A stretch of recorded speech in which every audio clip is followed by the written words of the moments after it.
Добрый день, уважаемые участники региональной научно-практической конференции «Родной язык. Дыхание души ребенка».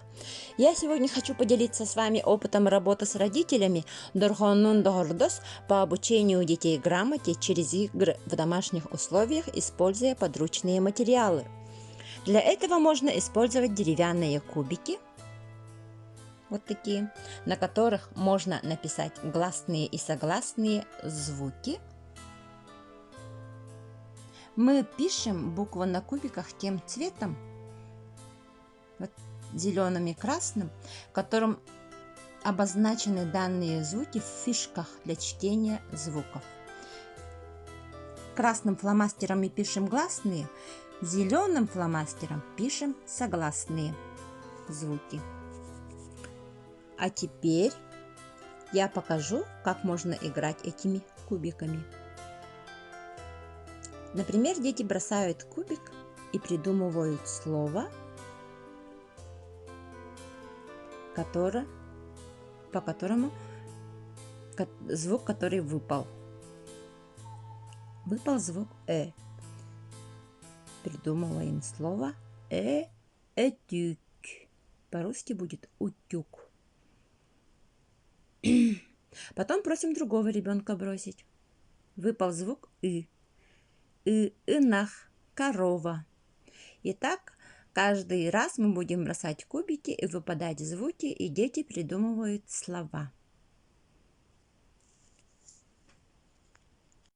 Вот так через совместные игры ребенок узнает звуки, буквы и обогащает свой словарный запас.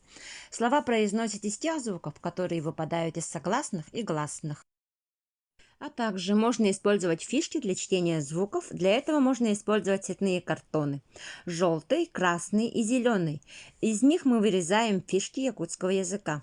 Зеленый кружок для обозначения согласных звуков. Красный квадрат для гласных. Красный прямоугольник для долгих гласных. А также желтые треугольники для обозначения дифтонгов. Желто-красных прямоугольников. В якутском языке есть 4 дифтонга. О, Е, Ө. Все это приклеиваем на белом картоне или А4. Объясняем ребенку, какие буквы будут обозначать фишку, или ребенок сам это определяет. Эти фишки мы приклеиваем на бумаге и можем приклеить с ребенком вместе. Потом объясняем ребенку, например, звук Б, звук А. И читаем. Ба, ба, ба. Ба, ба, ба. Вот так ребенок учится читать фишки.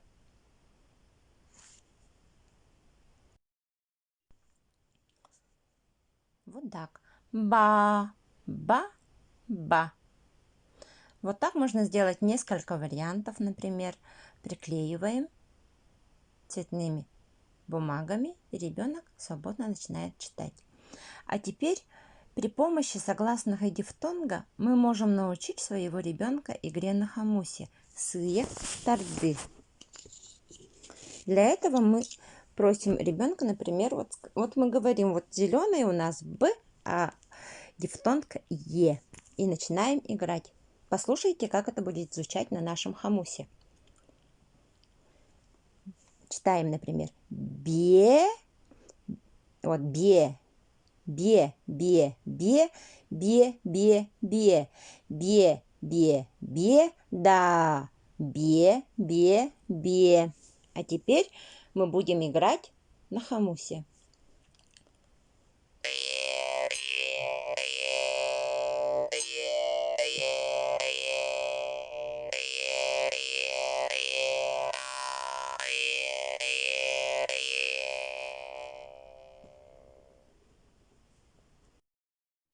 В конце хочу пожелать всем творчества в работе педагога.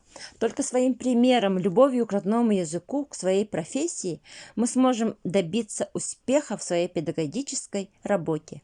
Дальше предлагаю прослушать игру на хомусе моей воспитанницы Даниэллы Баишевой. До свидания. Спасибо за внимание. Бе.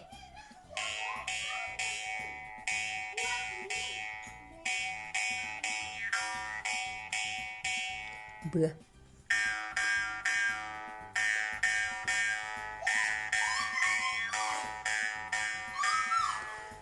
Бо.